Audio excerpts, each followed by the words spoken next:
con medicamentos inhibidores de la renina, inhibidores del ACE, bloqueadores de angiotensina, inhibidores de aldosterona, bloqueadores de receptores, la presión se eleva, se produce hipertensión arterial. El mesangio está formado por células mesangiales que se encuentran dentro de ese ovillo, entre los capilares, pueden ver, y la matriz mesangial, el tejido conectivo. ¿Qué características tiene? Tiene funciones de fagocitosis, endocitosis, sostén estructural, secreción de interleucinas para la formación de las plaquetas, modulación de la distensión del glomérulo, y es muy importante porque en la diabetes es una parte o una zona que se altera en la nefropatía diabética. Una de las características de la diabetes es la alteración de todo este sistema de filtración y la eliminación de azúcar. Entonces la orina se torna dulce, como hacían los antiguos médicos el diagnóstico de la diabetes, probando la orina en sus pacientes. El sistema intercambiador, esto lo van a ver en fisiología, como yo les detalle, aquí solamente mostramos que lo que hace genera orina hiperosmótica, o sea, con mayor cantidad de sustancias, y se encuentra situado a nivel del asa de Henle, vasos rectos, vamos al asa de Henle, que es esta, con su porción descendente y luego la ascendente, con su rama delgada, rama gruesa, los vasos rectos y los conductos conectores. Todo eso es, todas esas son estructuras que forman el sistema intercambiador de contracorriente. Y si ustedes pueden observar, a medida que se van formando estos túbulos, ya van apareciendo sus funciones: salida, entrada de potasio, salida de sodio, salida de agua, salida de glucosa. Y van a ver que la glucosa en un momento se vuelve otra vez a ingresar, vuelve otra vez a entrar. Entonces, a través de todos estos túbulos se van produciendo todos estos fenómenos de entrada y salida. Siendo muy importante la presencia de unas proteínas, que son proteínas de transporte, de urea en este caso, y las acuaporinas. 2, 3, 4 que son acuaporinas, que van a permitir la salida de agua, salida de sodio y entrada de potasio. Esa agua sale y es captado por el sistema vascular, pasa al sistema vascular. No se queda en el riñón, porque si no el riñón se hincharía y explotaría, sino nuevamente pasa al sistema vascular. ¿Qué otras estructuras tenemos en el sistema urinario? El tejido intersticial, que rodea a las nefronas, a los conductos, a los vasos sanguíneos y a los vasos linfáticos. Todo ese sistema va a estar compuesto por fibroblastos, macrófagos y miofibroblastos. Es importante este sistema desde el punto de vista patológico porque ahí se producen las fibrosis renales. Luego, el sistema de túbulos, el túbulo concentrado proximal, que es el sitio inicial y principal de la reabsorción, con epitelio cúbico simple, con microvellosidades, complejos de unión, pliegues laterales, etc. Y el distal, que también tiene microvellosidades, pero son mucho más bajitas, y continúa con las funciones de reabsorción de sodio, potasio, bicarbonato, cloruro y secreta amonio. O sea, lo que se pierde en el proximal, en el vital se reabsorbe. Y así en ese juego de reabsorción, secreción, reabsorción, secreción, se va produciendo esa orina hiperófona. Los conductos conectores. Esos conductos conectores tienen dos tipos de células. Las claras o principales, las oscuras o intercalares. Las claras o principales, a través de sus acuaporinas, están relacionadas con la acción de la ADH y la aldosterona. ¿Cuál es la acción de la ADH que se llama? Vasopresina o hormona antidiurética. Y si es antidiuresis, ¿qué significará? ¿Qué impedirá? Impide la diuresis. La diuresis es la orina, es la eliminación de orina. Y las oscuras, alfa y beta, se subclasifican, la alfa con la secreción de bicarbonato y la beta con secreción de hidrogeniones. La irrigación está dada por la arteria renal.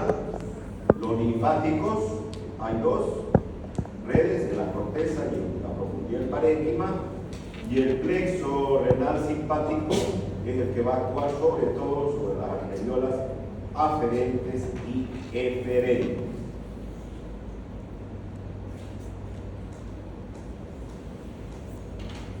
Uréter, vejiga y uretra. Todo tiene la misma estructura, menos la uretra. La uretra va a tener, de acuerdo sea femenina o masculina, diferentes estructuras. Mucosa muscular y adventicia. ¿De qué carece el uréter en la vejiga? ¿Qué es lo que no tiene, que hemos venido viendo en los otros temas? Su mucosa no tiene su mucosa, por lo tanto no tiene glándulas. Normalmente las glándulas se asientan en su mucosa. La mucosa es epitelio de transición con su capa superficial, capa celular intermedia, celular basal. La muscular, lisa, músculo liso, longitudinal interna, circular externa. Y vamos a ver que en el uréter hay longitudinal interna, circular externa, media y una longitudinal externa en la parte más inferior del uréter. Y la adventicia o serosa, formada por tejido conectivo denso no modelado. En la fotografía observamos el epitelio de transición o urotelio, que no es otra cosa. ¿Qué tipo de epitelio es?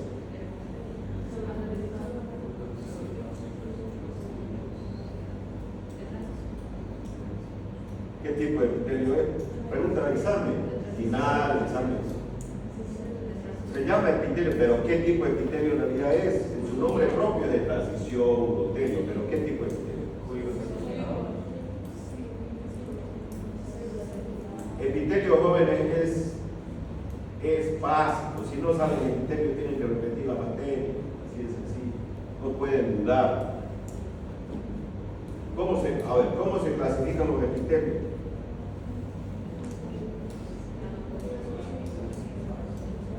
Alguna pregunta del anterior bloque. Este grupo lamentablemente tiene 26 alumnos que están a punto de perder la materia, porque tienen todo bloque aplazado. 26 alumnos. O sea, todo es paralelo puro. Sin contar los que tienen un bloque aplazado. Seguramente los van a llamar, les van a hacer un curso de reforzamiento. Aprovechen ese curso, porque todavía hay tiempo. El próximo lunes vamos a tener el examen de bloque 3, después probablemente después de una semana su recuperatorio y después el recuperatorio final de los 3 bloques. Y el curso con la materia se rinde a fin de año en el examen final si se tienen aprobados los 3 bloques. Si tienen un solo bloque insuficiente, pasan a repetir la materia. No hay vuelta. ¿Saben, no? Eso al principio. Porque había una queja, no sé si este grupo o de otro grupo, que han ido a quejarse a la doctora Garraz, diciendo que yo no les había explicado el asunto de las notas, que no me entiende las notas, que no entiende el sistema de evaluación. Eso en el propedéutico les han explicado. Ahora, una cosa es no entender, otra cosa es no querer entender. Hay gente que no quiere entender. O sea, que le conviene no querer entender. Que se escudan en eso, es decir, no entiendo. O no decir, no quiero entender, no me da la gana de entender. Y le echan la culpa al docente, el docente tiene la culpa. Así que jóvenes, sean lo suficientemente honestos, pónganse la mano al pecho y digan, no, este año yo no estudié, me la pasé divirtiéndome, durmiendo, comiendo, buscando cualquier otra cosa, menos estudiando. Y al año pienso estudiar. Eso díganle a sus padres, porque probablemente pierda la materia y pierda el año, porque perdiendo en histología o anatomía se pierde el año. Y esta materia es muy, muy importante. No es porque sea esta materia, sino porque es la base para todas las restas de las materias. Anatomía obviamente es la base para conocer semiología, medicina interna, las especialidades, cirugía, etc. Pero si no se sabe histología bien, no se va a poder entender fisiología, fisiopatología, patología, farmacología, microbiología, parasitología, etc. Así que vean que es muy, muy importante. ¿Qué epitelio es? A ver, ya me debió consultar por ahí. Los epitelios, para clasificarlos, primero tenemos que ver la forma de sus células. Entonces, estas son cúbicas, de la parte superficial, cúbicos. Si tienen o no estratos, si tienen varios estratos, son estratificados. Si tienen un solo estrato, es simple. Si la forma es cúbica, cúbico. Si la forma es alargada, cilíndrico. Si la forma es plana, plana. Fácil, o sea, más fácil que eso no puede existir. Es cuestión de ponerse a pensar, razonar y hacer las cosas adecuadamente, con los dibujitos. Bien. El uréter, que va desde la pelvis hasta la vejiga, tiene un trayecto oblicuo al ingresar a la vejiga y su estructura clásica es urotelio. Su capa muscular es músculo liso con las tres capas que le había mencionado: longitudinal interna, circular media, longitudinal externa, sobre todo el extremo distal. Y la adventicia se continúa con el peritoneum. Esta imagen es la que vamos a ver hoy en clases prácticas, donde se observa la mucosa,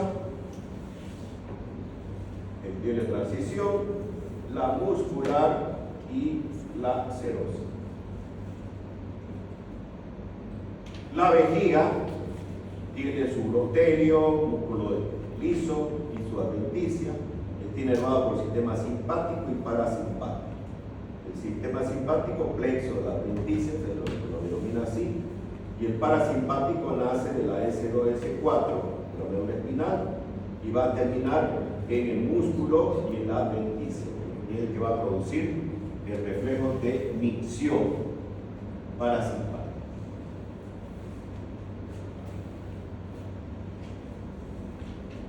La uretra, tanto masculina como femenina, tienen algunas variantes. La masculina es un túbulo fibromuscular, más o menos de 20 centímetros, con tres porciones. La porción prostática, membranosa y esponjosa. La prostática tiene urotelio al principio y en ella terminan los conductos eyaculadores que vienen de los testículos.